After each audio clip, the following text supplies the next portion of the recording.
చెప్పండి. తెలంగాణ రాజకీయాల్లో మీకు ప్రధానమైన విలన్ ఎవరు? First question. సెకండ్ ఈజ్, మీరు ముఖ్యమంత్రి అయితే తప్ప తెలంగాణలో సామాజిక న్యాయం రాదా? అన్న ఒక్కటి, తెలంగాణ ప్రజలకు ఎవరు విలనో వాళ్ళే నాకు విలన్. నాకు ప్రత్యేకంగా ఎవరు శత్రువులు ఉండరు, నాకెవరు విలన్లు లేరు. సరే, పాత పార్టీ ఇబ్బంది పెట్టినా, ఇప్పుడు అధికారంలో కేంద్రంలో ఉన్న పార్టీ ఇబ్బంది పెట్టినా, అది నా పర్సనల్ ఇష్యూ తప్ప అది ప్రజల ఇష్యూ కాదు. ప్రజల కోసం ఒక పొలిటికల్ పార్టీ పెట్టి నేను బయటకు వచ్చినప్పుడు న్యూట్రల్గా, చాలా న్యాయబద్ధంగా, ధర్మంగా ప్రజలకు ఎవరు విలనో వాళ్ళనే నా విలన్గా చేసుకొని పనిచేయాలి తప్ప నాకు పర్సనల్ ఎజెండా ఉండకూడదు, ఉండబోదు. అదొకటి. రెండవది, సామాజిక న్యాయం అనేటటువంటిది తెలంగాణలో ఇవాళ జరుగుతున్న పంచాయతీ కాదు. 250 ఏళ్ళు 300 సంవత్సరాల నుంచి జరుగుతున్నటువంటి పోరాటం. అన్ని సంవత్సరాల నుంచి పోరాటం జరుగుతున్నా మనకు పాక్షిక విజయాలు దక్కినాయి. అది కూడా అంబేద్కర్ దయ వల్ల, ఎస్సీ ఎస్టీలకు రిజర్వేషన్ రావడం వల్ల కొంత ముందడుగు పడ్డది. కానీ అదే టైంలో బీసీలకు కూడా కాన్స్టిట్యూషన్లో బ్యాక్వర్డ్ క్లాసెస్ అని కాకుండా బ్యాక్వర్డ్ కాస్ట్ అని పెట్టి ఉంటే అసలు ఇప్పుడు లొల్లే లేకపోతుండే. కానీ అది జరగలేదు కాబట్టి ఇప్పుడు ఫైట్ చేయాల్సిందే. మనం 79 సంవత్సరాల ఇండిపెండెన్స్లో ఇన్వర్టెడ్ లా నడుస్తుంది దేశంలో తప్పితే మెజారిటీది లాగా నడుస్తలేదు. సో మెజారిటీ ప్రజలైనటువంటి బీసీలకు న్యాయం జరగాలనే ఉద్దేశంతో ముందుకెళ్తా ఉన్నాం. అది సామాజిక న్యాయ తెలంగాణ సాధనలో వన్ ఆఫ్ ద మేజర్ ఎజెండాగా పెట్టుకొని పనిచేస్తున్నాం. కేంద్రంలో నేను ఇది ఇప్పుడు కాదన్నా, దాదాపుగా 8 సంవత్సరాల నుంచి చెప్తున్నా, ఖచ్చితంగా బీసీలకు రావాల్సినటువంటి రిజర్వేషన్ కేంద్ర ప్రభుత్వం నుంచి రావాలి, ఇక్కడ వచ్చేది కాదు. అక్కడ కేంద్రంతో ఖచ్చితంగా కొట్లాడతాం, సాధించేదానికి శాయశక్తుల ప్రయత్నం చేస్తాం. Thank you.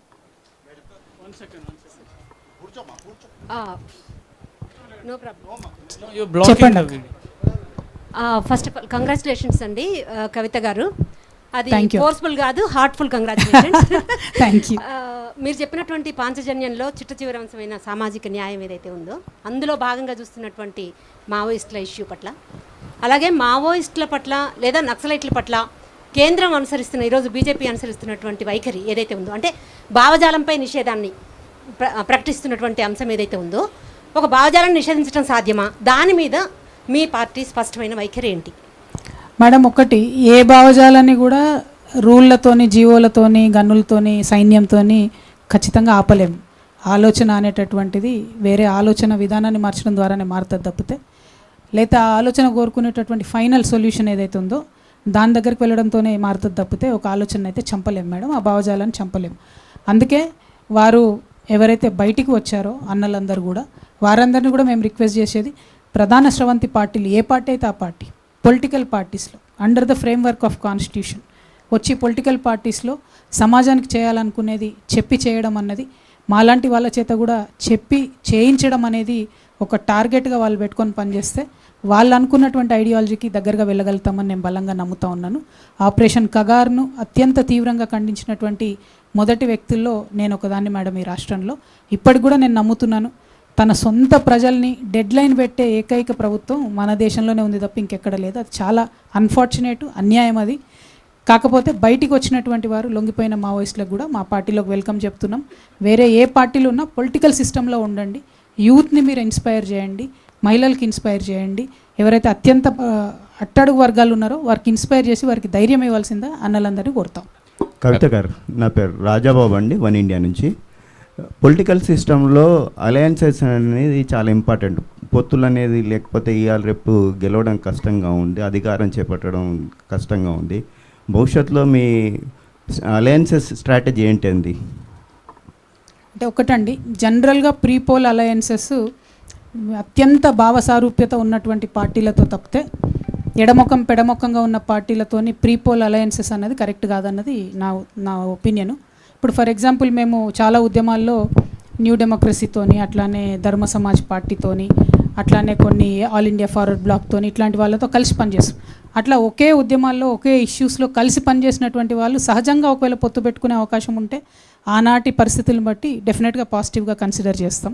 బట్ కంప్లీట్గా విమర్శిస్తూ సడన్గా ఎలక్షన్లు వచ్చే వరకు పొత్తు పెట్టుకోవడం అనే దానికి నేను అగెన్స్ట్.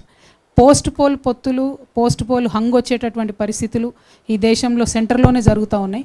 కానీ స్టేట్లో మాత్రం నాకు చాలా బలమైన విశ్వాసం అండి. ఎందుకంటే నేను పార్టీ పెట్టాలనుకోగానే కేసు నుంచి రిలీఫ్ కావడం కావచ్చు, పార్టీ పెట్టాలనుకోగానే పేరు ఇట్లా అనుకోకుండా రావడం కావచ్చు, నేను బాగా బలంగా ప్రకృతిని దైవాన్ని నమ్మే వ్యక్తిని కావచ్చు, ఇదంతా చూస్తుంటే మాత్రం ఖచ్చితంగా విపరీతమైనటువంటి ఆదరణతోని ప్రజలు తెలంగాణ రక్షణ సమితిని అధికారంలోకి సింగిల్ హ్యాండెడ్గా తీసుకొస్తారని చెప్పి నేను బలంగా నమ్ముతా ఉన్నానండి.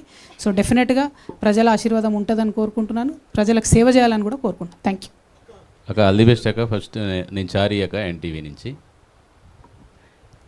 టీఆర్ఎస్ మీ మీద 2 ఆరోపణలు అనుకోవచ్చు. వాటిని టీఆర్ఎస్ కాదు, మేమే టీఆర్ఎస్. Sorry, BRS. చారి గారు మీరు ఇట్లా చేయడం కరెక్ట్ కాదండి. ఎన్నికల కమిషన్ ఫిర్యాదు చేయాల్సి వస్తుంది మీ మీద. అక్క, బీఆర్ఎస్ మిమ్మల్ని లైట్ తీసుకుంటుందా ఒక విషయము. 2, మీకు సోషల్ మీడియాలో తప్పితే బయట మీకు పొలిటికల్గా కౌంటర్ ఇచ్చేటువంటి అంశం లేదు.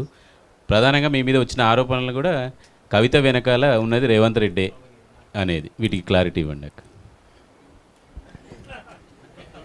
నా వెనకాలనైతే ఎవరు కనబడతలేరు నాకు, ఎవరు లేరు కూడా. ఉంటే గింటే దేవుడే నేనే ఉన్నా కదా, నా వెనకాల నేనే ఉన్నా, చూసిరా. నా వెనకైతే ఎవరు లేరు బై. ఫస్ట్ థింగ్, ఇక బీఆర్ఎస్ నన్ను లైట్గా తీసుకుంటుందా డార్క్గా తీసుకుంటుందా వాళ్ళకి తెలియాలి, నాకు సంబంధం లేని విషయం. ఎందుకంటే ప్రజలు నన్ను మంచిగా చూడాలి, ప్రజలు నన్ను ఆదరించాలని కోరుకుంటే తప్ప మాకు రైవల్గా ఉండే పొలిటికల్ పార్టీస్ న్యాచురల్లీ ఒప్పుకో కదా, న్యాచురల్లీ విమర్శ చేస్తాయి. సో పెద్ద బీఆర్ఎస్ ఏమన్నా కాంగ్రెస్ ఏమన్నా వాటిని పొలిటికల్ విమర్శలుగా పక్కకు దోసుకొని ప్రజా సమస్యల మీద మాత్రం ప్రధానంగా యుద్ధం చేస్తాం. Thank you. జై Telangana. Last 2 to 3 questions please sir. Sir mike వచ్చినప్పుడు మాట్లాడండి. అక్క కంగ్రాచులేషన్స్. నేను ఆదాబైద్రాబాద్ సత్యంగౌడు. అంటే గతంలో మీకు ఎదురైన అవాంతరాలు తప్పించుకోవడానికి ఇప్పుడు పార్టీ స్థాపించారు. అలానే చారన్న, నేను అడిగే క్వశ్చన్ కూడా చారన్న అడిగారు. అంటే కవిత పార్టీ స్థాపించడం వెనుక కేసీఆర్ ఉన్నారు లేదా రేవంత్ రెడ్డి ఉన్నారనే ప్రచారం జరుగుతుంది. అంటే ఇది నిజం కాదంటారా? అంటే నిప్పులేందే పొగరాదంటారు కదా. అంటే నేను ఒక మాట చెప్తా బ్రదర్, మీరు ఈ ప్రశ్న అడగడం వెనుక ఇంకెవరో ఉన్నారంటే ఒప్పుకుంటారా చెప్పు? అట్లా కాదు కదా. పాయింట్ ఏంటంటే నేను ఒక వ్యక్తిగా అనేక కష్టాలు పడ్డా, ముఖ్యంగా ఒక ఆడబిడ్డగా పడరాని అగచాట్లు పడ్డా. అది ఇంటర్నల్ కావచ్చు, ఎక్స్టర్నల్ కావచ్చు. నాకు గుండె ధైర్యం ఎక్కువ కాబట్టి పర్సనల్ ఇష్యూస్ చెప్పట్లే, నేను చెప్పను కూడా, నా ప్రాణం పోయినా చెప్పను. కానీ పొలిటికల్ ఇష్యూస్ చెప్తాను డెఫినెట్గా, పొలిటికల్లీ పడ్డ ఇబ్బందులు ఖచ్చితంగా చెప్తాం. సో నేననేది ఏంటంటే ఒక నిప్పులోంచి నడిచొచ్చిన వ్యక్తికి డెఫినెట్గా ప్రపంచాన్ని ఎదుర్కొనే ధైర్యం వస్తుంది. నాకు వచ్చింది ఇప్పుడు ఆ ధైర్యం. నాకు ఎవ్వరు అవసరం లేదు భయ్, నాకు తెలంగాణ ప్రజలు ఉన్నారని నేను చాలా బలంగా నమ్ముతున్నా. కేసీఆర్ గారు లక్షలాది మంది యువకులను ఇన్స్పైర్ చేసి ఉద్యమంలోకి తీసుకొచ్చారు. వారి ఇన్స్పిరేషన్తోనే మేము బయటకు వచ్చినాం. కానీ ఇవాళ దారులు వేరైనాయి, అవుతాయి, అట్లా చరిత్రలో అనేక సందర్భాల్లో అయినాయి. ప్రాబబ్లీ భారతదేశంలో నేను ఫస్ట్ డాటర్ని కావచ్చు దారి వేరవ్వడం, అందుకే మీరు అంత ఇంత పరిశాన్ అవుతారు. బట్ నెక్స్ట్ నా తర్వాత వచ్చే ఆడబిడ్డలకు మాత్రం ధైర్యం వస్తుంది. ఎందుకంటే నేను ముందడిగే ఇస్తున్నా, వెనకకు పోతలేను. అనేక సార్లు ఆలోచించినాను ఎందుకు ఇవన్నీ నాకు సపరేట్ ఇంట్లో కూర్చుంటేందని. కానీ నాలాంటి ఆడపిల్లలు పాలిటిక్స్లోకి రావాలా, ఏదైనా కెరీర్లో ఇబ్బంది అయితే ఏంటి అని ఆలోచించే ఆడపిల్లలకు నన్ను చూస్తే ధైర్యం రావాలి, నన్ను చూస్తే ముందుకే పోవాలనిపించాలి తప్ప వెనక్కి పోవాలనిపించకూడదు. ఆ వెయిట్, ఆడపిల్లల వెయిట్, భారతదేశం ఆడపిల్లల వెయిట్ నాకు ఉంది కాబట్టి ముందుకే వెళ్తున్నాను నేను. నా వెనక ఎవరు లేరు, ఇక్కడైతే లిటరలీ ఎవరు లేరు అసలు. కాబట్టి అట్లాంటి ప్రశ్నలు దయచేసి అడగండి. Thank you. జై తెలంగాణ.